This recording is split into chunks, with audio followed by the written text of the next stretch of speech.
You have joined me on the floor tonight, mostly so that we have another view of my bookshelves. Here we have some Lego insects that I got. Here we have a Lego Jurassic Park facade. Can you see that? Yeah, and this is our internet modem. And then we have Twig here, and then the four gentlemen. Oh, and Riku. Riku's right here. Anyways, hello. If you've been here before, welcome back. If not, hi, my name is David. I make videos talking about media that I want to talk about. This is the Rule of Thirds book tag. I was tagged, thank you so much, by Literary Michelle over at Literary Me. This was created by Sway's Book Banter, and it is a book tag with 3 groups of 3 questions with 3 answers each. Now, I was tagged to do this a while ago, so I'm so sorry that I'm just now getting to it, but the rule of threes is I take that to heart a lot in terms of comedy, in terms of structure, in terms of writing, and I don't know if you've noticed, I don't want to presume, but if you've been here for a while, you can kind of see how I follow the rule of threes a lot when I talk or when I write or stuff like that. I just like the rule of threes a lot. I think it's a really smart and easy thing to turn to when you're trying to formulate thoughts, when you're trying to formulate. See, I'm doing it right now. So it's just 3 questions, 3 groups, 3 questions with 3 answers each. So let's get started. The first group is 3 questions about books and reading. The first question is, what are your 3 favorite genres? Those 3 would be sci-fi, fantasy, and horror. Speculative fiction, generally, is what I say that I like to read, but science fiction, fantasy, and horror are like under that umbrella, and that encompasses a lot of what I read. I also read other things as well. I'm getting into thrillers, I'm getting into more literary fiction, but science fiction, fantasy, and horror are the 3 things that I always turn to when I feel like I want to. You know what I mean? Question number 2, what are your 3 auto-buy authors? I will say I don't really have auto-buy authors because some authors I know that I want to read more of, but I just haven't. But some authors that I have turned to multiple times with the knowledge that I know that their writing is going to be good is David Mitchell. I've talked a lot about David Mitchell in this channel before. Cloud Atlas I read a while ago, and then I've just kept reading more of his stuff, and I absolutely adore David Mitchell. Ryan LaSala, I want to say, is a auto-buy author, only because I read one story of his, The Honeys, and then I immediately bought the next 2 books that he's written. I have not read them yet, so I can't really say if they're good or not, but I liked The Honeys enough. And also, he's a queer author, gay, writes stories that I want to read and write as well, so auto-buy as well. And then also, Carmen Maria Machado.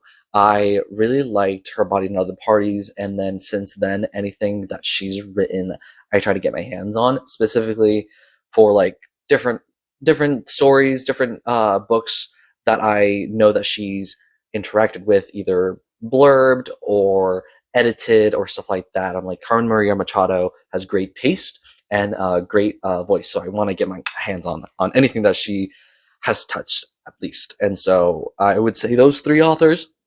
Carmen Maria Machado also being a queer Latina writer as well. So those are my 3 auto-buy authors. I don't say that I will always auto-buy them, but those 3 authors I know to be safe and good at what they do. You know what I mean? And question number 3, what are 3 books you recommend the most?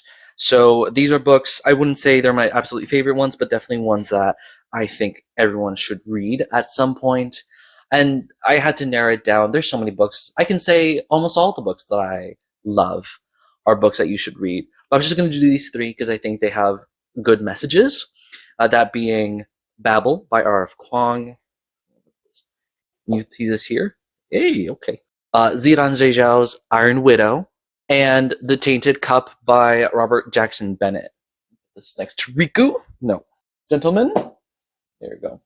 So Babel, really fun, well, I wouldn't say really fun, really intense critique on English colonialism with a really fun magic system that's the fun part. And the characters are also very well written. Iron Widow, righteous anger about gender discrimination, labor discrimination, and taking your anger out on those who deserve it. Also, really fun to have mecha fights and huge monsters. What is it? Kaiju fights. That's it. And then Tainted Cup. Actually, these two are pretty similar in terms of the worlds I live in. Tainted Cup. It is a city or a country beset by giant leviathans, but the story is a mystery, a la Sherlock Holmes, and the characters are also really fun. The world building is amazing, and so these three books I would recommend for you to like consume something that is really gonna make you feel something. The next three questions are questions about booktubing. Question number 4, what is your favorite book from each year for the past 3 years?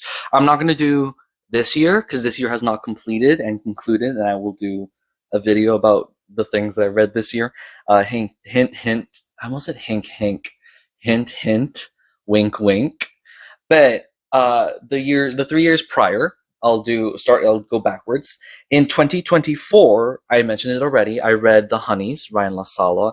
I read it in August of the year prior and absolutely adored this YA horror about a gender fluid boy who goes to his sister's summer camp, elite summer camp, to try to figure out why she went crazy and why she died. And there's some great horror here. I absolutely adore this, and I got me into reading more Ryan LaSala. I have not yet read most of his stuff, but it's right there on the list. And then before that, in 2023, I was looking at the list because I obviously cataloged the books that I've read in the past years and currently. And 2024 had a lot of 5 stars. 2023 only had 3 5 stars, which I was really surprised about looking back at it. And one of those was The House of Leaves by Mark Z. Danielewski. It was amazing horror. Obviously, it is about, well, okay. If you know, you know.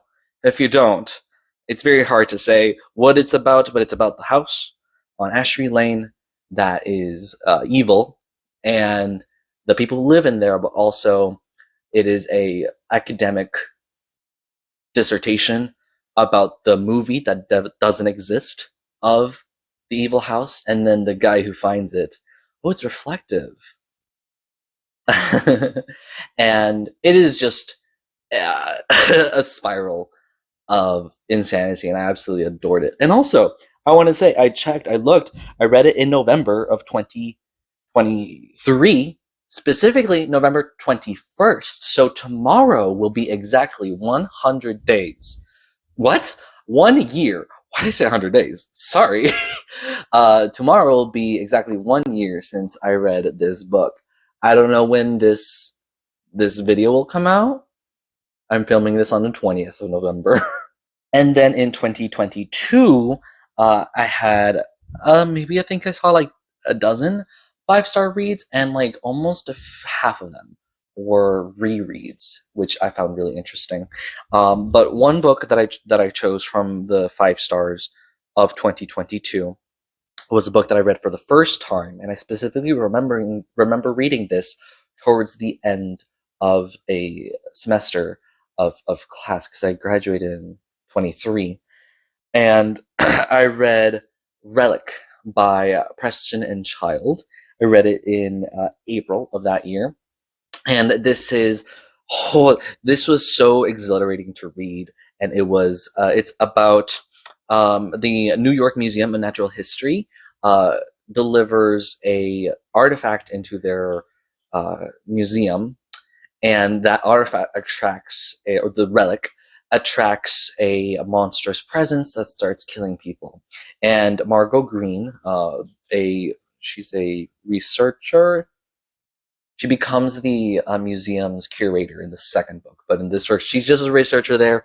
Works with Alois Pendergast, and this is part of the Pendergast series. If you guys have heard of it, I only read the first 2 books because Margot Green's in it, As far as I can tell, Margot Green does not return to the Pendergast series, and so I don't want to keep reading it because I only read it because of Margot Green. But this was a really surprising, amazing story, like a techno thriller along the same lines as like Jurassic Park, Michael Crichton stuff, and I absolutely adored it. The second book was fine, but this one I loved it, and that was one of the best books, probably the best book I read in 2022. That was not a reread. Question number 5: what are 3 things you've learned from booktubing? For one, I've learned how to edit. Mostly just jump cuts, and I really want to learn how to edit more. I've played around with editing techniques here just to see how it feels, and it's been pretty fun. Also, how to let go and have fun with the YouTube channel, because I started this like a year or two ago talking about the Magnus Archives and then going into like booktubing itself. There was a point in time where I was like, I need to reach out. I need to do stuff. I need to do so much more, but I learned that that's just going to get me more burnt out. I just need to take my time with it and have fun and do the things that I want to do. And also, I learned to have fun with my reading as well. Seeing how people talk about books and how they analyze stuff and seeing how their passion for it made me appreciate how books are read now compared to how I was reading in the past. And also knowing that I have to read a book to not be bored at work has helped a lot. And so I've learned how to find the books that I enjoy, how to realize when a book is not worth it, and just have more fun with what I'm reading. And I've been really happy with my experience with BookTube so far. So those are the things that I've learned.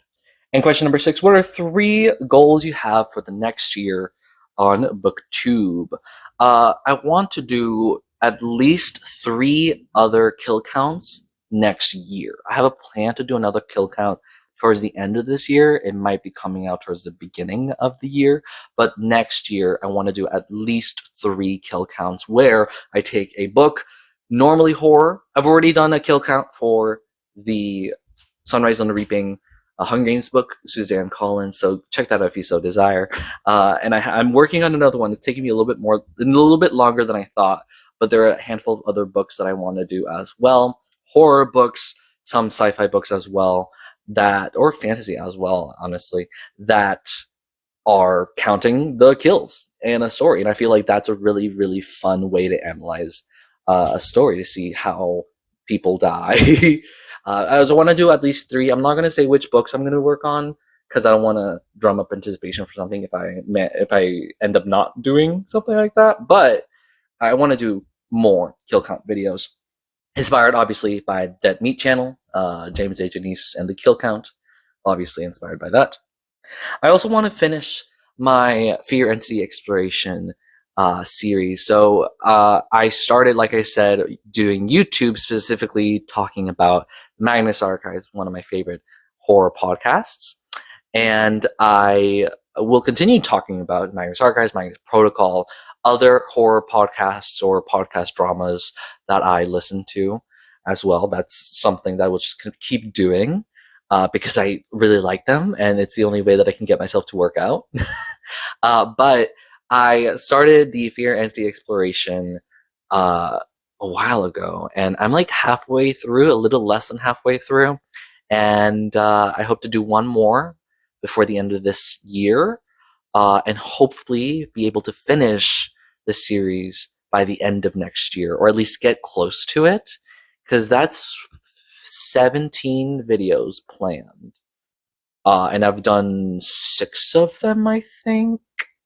And for those of you who don't, if you're like through the BookTube community, you're watching this because you know me from BookTube, you don't have to watch the Magnus Archives things if you don't want to, because this is such a niche thing.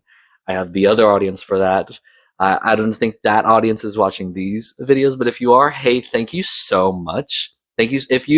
If you followed me for Magnus Archives content and watch my BookTube content, thank you so much. I appreciate you so much, and this is why I continue doing this.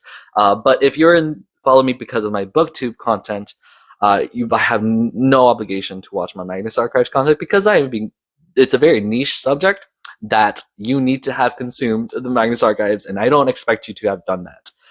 If you want to, though, I'll be here to talk about it with you. And then the third goal is to start doing FilmTube. I think is probably what it's called. I want to talk about films more. I want to because I want to be a screenwriter. I want to edit movies. I want to do stuff with the film industry, and so I'm going to push more for me to consume more films and talk about films as well. And so I plan to make a video talking about this more later in the year, closer to mid-December.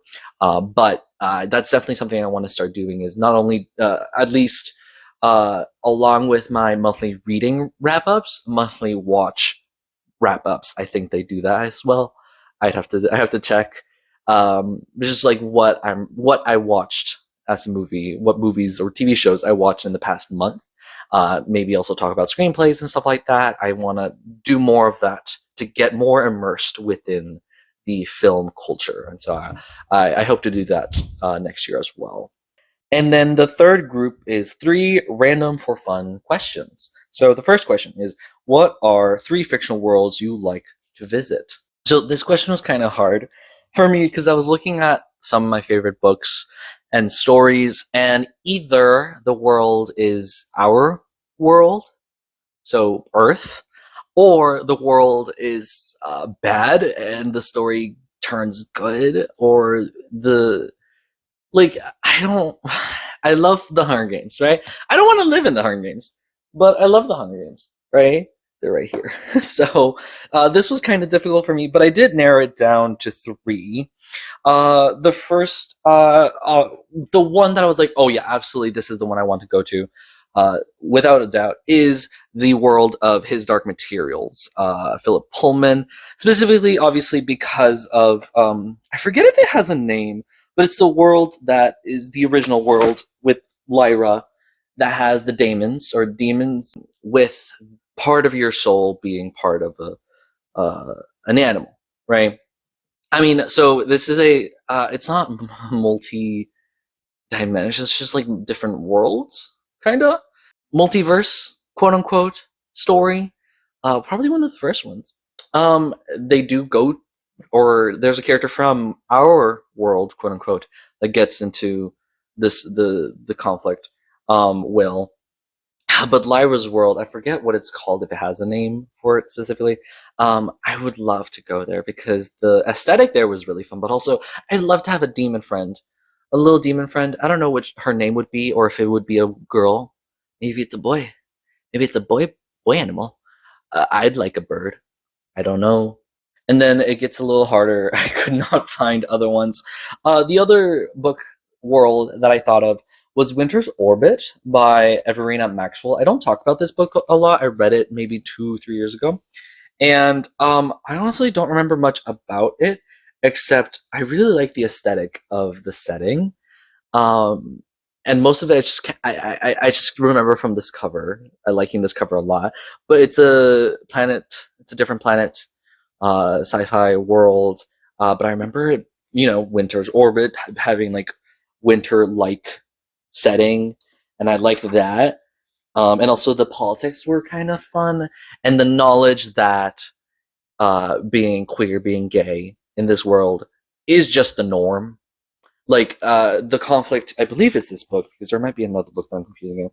The conflict is the main character is a royal, and he's been, what's the term, betrothed to another royal, a different royal, a count. He's been commanded to fulfill an obligation of marriage to the representative of the Empire's newest and most rebellious vassal planet. And, it's marriages for royal stuff, and I'm like, they're gay. They're gay, and it's okay. And, yeah, the politics might be a little, like, crazy, but it's there, and it was kind of fun. And I need to read it, honestly, so I can read the second book. It was fine, this book, but I need to revisit it because I read it in a very dark time of my life. I'm not going to elaborate on that. And then the third one, honestly, the Murderbot Diaries. The futuristic world setup here is really interesting. Not the corporate rim, but specifically the preservation planet, the community. I forget what it's called. Basically, where the Mensha and Rathi and Pinley, Gurathin, where they come from. I forget. It's preservation something. Really fun futuristic world, and also I would die for art and for Sec Unit Murderbot themselves itself. I'd die for them, both emotionally and otherwise. I just realized that Martha Wells blurbs, is that what the term? There's a quote from Martha Wells here, and I read this like 3 years ago. And then The Murderbot Diaries is one of my favorite series that I've read this year. So, whoa. Question number 8. What are 3 ships you will always root for? You know, obviously this is about books and stuff, but also Fitzsimmons from Agents of S.H.I.E.L.D. I watched all 7 seasons, and Fitzsimmons is one of the few heterosexual ships that I will always turn to as amazing, one of the best, heart-wrenching, beautiful, unlike other hetero ships that I've read. But Fitzsimmons is on the top of that. One of the top 2. It's number 2. Number 1 would be Leslie Knope and Ben Wyatt from Parks and Recs, but I'm not. They're not part of this list because it worked. It worked out, right? And Fitzsimmons worked out as well. But I think because of how long the show is, you kind of root for them the entire way through. So that's number 1 for the 3 options here. Number 2, Storm Pilot, also movies, but also like uh, Finn and Poe from Star Wars. The sequels really did a lot for me when the movies were coming up. And there's also a handful of books that I read that were marketed as Storm Pilot spin-offs or like Storm Pilot inspired. One of which being Winter's Orbit. And then also, do I have it close to my hand? The Darkness Outside Us was also marketed to me as a Storm Pilot thing. I didn't quite enjoy that one. But Winter's Orbit was definitely like Storm Pilot adjacent. And I was like, you know what? Sure. Also, Bonds of Brass. Where is that? Bonds of Brass is right here. Also Storm Pilot. So, and then number 3, more serious answer. Jude and Anton from There Will Come a Darkness. Jude and Anton are the premier bodyguard romance that I will always turn to as being the goal and the blueprint. And I absolutely adore Jude and Anton. I need to reread the series. It's been a hot minute, but I need to reread it. But yeah, Jude and Anton, probably the best ship I've read in the past 5 years. Of like, I need I need them so bad to be together, and they are. I mean, this is a trilogy, and I've read the trilogy, but it's a nice ship, you know. And question number 9: name 3 books with a number in the title. So just, I guess, 3 books that I like that have numbers in the title. The first one, easiest to think of, was 100 Years of Solitude, Gabriel Garcia Marquez. Colombian writer, Colombian story, translated into English, obviously, about the 100 years in Macondo. And I loved this book so much. And it's award-winning for a reason. It's the winner of the Nobel Prize. And it's just an amazing, beautiful, sad story. And I absolutely adore it. And then I have The 7 or 8 Deaths of Stella Fortuna by Juliet Graham. So this is due for reread as well pretty soon. I compare this to the 7 Husbands of Evelyn Hugo. I compare this to 7 Husbands of Evelyn Hugo. I think this does it better than 7 Husbands. 7 or 8 Deaths of Stella Fortuna covers Stella Fortuna's life through her younger years living through World War II up until she grows up as an old lady in the early 2000s. And it covers the 7 or 8 times that she almost died. And the or 8 is a really fun time, or, well, the or 8 reason is a fun reason. I really want to touch on this book sometime in the future in this channel, but it needs to be reread. But 7 or 8 Deaths of Stella Fortuna is an amazing, amazing book. And then there was another book that I wanted to use, but I've talked about David Mitchell enough. It's a David Mitchell book, Number 9 Dream. But I decided to choose another book that I have not talked about in this channel yet, and it is The Throne of the Five Winds by S.C. Emmett. And it's about a woman, a daughter of a failed rebellion. Sorry, I had to reread this and reread the back, and I'm like trying to remember exactly what this book is about. Sorry. It is a woman who is the handmaiden to a princess who has been married off to a kingdom that defeated their kingdom in war. So she's like a what's it called? A ward. Think of like Theon Greyjoy in Game of Thrones.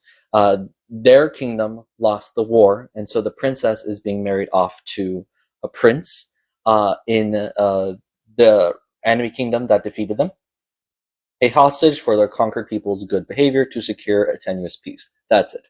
The main character is the handmaiden of the princess, and she is trying to navigate the politics of this foreign empire, dealing with the six princes, sorry, of this kingdom. And I specifically remember reading this and being extremely frustrated because the book is trying to lead me towards a romance between the handmaiden woman. What's her title? It just says the lady Komaryala, lady in waiting. That's her term. That's her title. The lady in waiting is being led into a romance with one of the princes, but she has amazing chemistry with a different prince, a brother of the prince that the book is pushing her towards.